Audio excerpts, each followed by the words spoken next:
मेरी आज की स्टोरी का टाइटल है 4 फॉक्सेस। सांत्वना, गरिमा, नगमा और जसप्रीत 4 पक्की सहेलियां हैं। पूरे स्कूल और फिर कॉलेज में साथ साथ पढ़ाई की थी चारों ने। इतने समय तक साथ रहना और एक भी बार ना कोई झगड़ा ना मनमुटाव, सबको बड़ा आश्चर्य होता। कई बार तो लोग जानबूझकर उनके बीच फूट डलवाने की कोशिश करते, शर्तें लगाते, पर कोई फ़ायदा नहीं। वो तो मानो एक ही मिट्टी से बनी 4 मूर्तियां हों जिनको कोई जुदा नहीं कर सकता। उनकी दोस्ती और आपसी सहयोग की सब कस्में खाते और थी भी चारों एक से बढ़कर एक। अपनी अपनी खूबियों और खामियों को पहचानती। अगर एक थोड़ा कम पड़ती तो दूसरी उसको पूरा कर देती। इस दोस्ती की शुरुआत हुई थी आज से 40 साल पहले, जब रतनगढ़ के माउंट मेरी स्कूल में 4th क्लास में चारों सहेलियों का एक ही क्लास में एडमिशन हुआ था। संयोग से चारों एक ही बेंच पर एक साथ बैठी और फिर मानो फुर हो गए आगे के 30 साल। यूं ही एक दूसरे के साथ मिलते, हंसते, खिलखिलाते। जीवन में बचपना कब खत्म हुआ और कब जवानी आई और कब अब अधेड़ उम्र के 40वें वर्ष पर चारों पहुंच गईं, पता ही ना चला। ट्रेन ट्रेन फ़ोन की घंटी बजी। गरिमा ने फ़ोन उठाया। उधर से सांत्वना बोल रही थी। गरिमा, फिर पक्का है ना, मैं बुक कर दूं फ्लाइट टिकट? तुझे टाइम की प्रॉब्लम तो ना होगी? नहीं नहीं, तू तो बुक कर दे। तुम चारों के लिए तो जान भी हाजिर है, फिर ये छुट्टी क्या चीज़ है? वो हंसते हुए बोली। चल फिर मिलते हैं 15 को एयरपोर्ट पर, हम 4। फ्लाइट टेक ऑफ होने में 2 घंटे पहले सबको एयरपोर्ट पहुंचना था। चेक इन करने में भी टाइम तो लगना है। चारों कई साल बाद मिल रही थीं, बहुत उत्साह था एक दूसरे से मिलने का, जानने का कि उम्र के इस पड़ाव में कौन क्या कर रहा है और कैसा चल रहा है। 4 जिगरी दोस्तों का जीवन सफ़र। सबसे पहले गरिमा एयरपोर्ट पहुंच गई। शुरू से ही टाइम की पाबंद रही थी। किसी को भी लेट होने की उम्मीद हो सकती है, पर गरिमा कभी लेट नहीं होती, हमेशा ऑन टाइम। यही खासियत थी उसकी और इसी कारण बैंक की डायरेक्टर भी बन चुकी थी। बिजी तो बहुत थी, पर दोस्तों की प्यार की पुकार को ठुकरा न सकी। एक हफ्ते की ही तो बात है, सोचा चलो मिलते हैं, कुछ पुराने समय की यादें ताज़ा करते हैं। और उसने हाँ कर दी। उसका बेटा ऑफिस की गाड़ी से छोड़ने आया था, पर गरिमा ने उसे रुकने को नहीं कहा। बेकार ऑफिस में लेट होगा। वो बाहर खड़े बाकी तीनों का इंतज़ार करने लगी। उसकी नज़र बुर्का पहने एक महिला पर पड़ी जो उसकी ही तरफ आ रही थी। बिल्कुल पास आकर उसने अचानक बुर्का हटा दिया और हू की आवाज़ से गरिमा को डरा दिया। हमेशा ऐसे ही करती थी नगमा, फिर जोर की हंसी के साथ सबको सरप्राइज़ देती। आज भी वही किया और उसका प्यारा गुलाबी चेहरा देखकर उसे पहचानने में ज़रा टाइम ना लगा। हाँ, वो लंबे काले बाल अब नहीं थे, उनकी जगह पिक्सी स्टाइल के हेयर थे। उसके चेहरे को थोड़ा बदल दिया था। हाय गरिमा, वो चिल्लाते हुए लिपट गई। और कहाँ हैं बाकी नौटंकियाँ? आई नहीं क्या अभी तक? तू कैसी है? बहुत बड़ी अफसर बन गई तू तो। पढ़ती रहती हूँ पेपर में तेरे कारनामे, सच बहुत अच्छा लगता है, नगमा बोली। तभी देखा सामने से जसप्रीत और सांत्वना चली आ रही हैं। जसप्रीत शहर के बड़े बिजनेसमैन की वाइफ थी। वक्त के साथ थोड़ी बदल गई थी, अब पहले की तरह छरहरी नहीं रही। और सांत्वना, वो तो बिल्कुल वैसी ही थी, सदा से संभल कर चलने वाली, फूंक फूंक कर कदम रखने वाली। अपना ब्यूटी पार्लर चलाती थी और एक इंडिपेंडेंट वुमेन कहलाना पसंद करती थी। उसकी बेटी रौनक उसे छोड़ने आई थी। जीन्स टॉप पहने आज के ज़माने की बिंदास पीढ़ी। माँ को बाहर से ही ड्रॉप करके चली गई। उसके फ्रेंड्स के साथ कोई पार्टी थी शायद। चारों एयरपोर्ट पहुंच गई थी। सब तरफ बातें बातें और ढेर सारी बातें। पुरानी जाने कितनी यादें ताज़ा होने लगी। ना खाने का होश, न किसी और बात का। मानो बोतल में बंद कोई तितली हो जो ढक्कन खुल जाने पर अपने सिमटे हुए पंखों को पूरी तरह से फैला लेना चाहती हो। उड़ उड़कर उनकी रंगत और ताकत सबको दिखा देना चाहती हो। चारों खूब उड़ी, खूब पंख फड़फड़ाए और पूरा एक हफ्ता कहाँ निकल गया पता ही नहीं चला। आज वापस आने का दिन था। जब एयरपोर्ट पहुंची तो पता चला आज कोई टैक्सी नहीं मिलेगी। सांत्वना की बेटी रौनक अपनी मम्मी को लेने आई थी। किसी नेता की रैली थी शायद, इस कारण ट्रैफिक डाइवर्ट किया था। जब से सांत्वना को पता चला गरिमा का बेटा अफसर है, वो कुछ ज़्यादा ही ध्यान रख रही थी गरिमा का।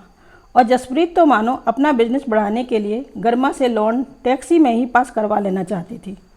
तीनों पीछे वाली सीट पर बैठी एक दूसरे में खुद को जोड़ने की कोशिश कर रही थीं।